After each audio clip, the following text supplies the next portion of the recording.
Hi everyone, I'm Suyuk from One Stop Solution. In this video, I will show you how to appear offline on WhatsApp. Appearing offline can help you maintain privacy and avoid unwanted interruptions while still using the app.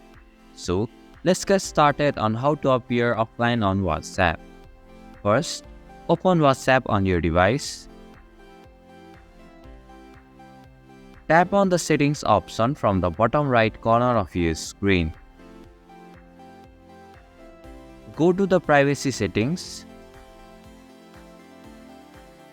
Here you can see the last seen and online option. Tap on it.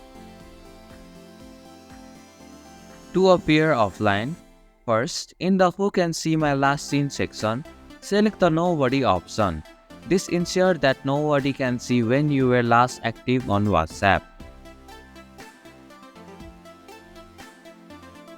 Then, tap on the Same as Last Seen option from the Who Can See I'm Online section.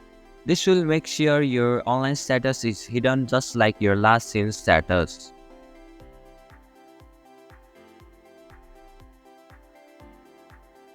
And this is how you can appear offline on WhatsApp.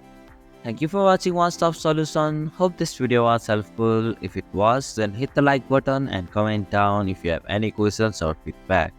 Also, if you are new to our channel, please subscribe and hit the bell icon so that you won't miss our upcoming videos.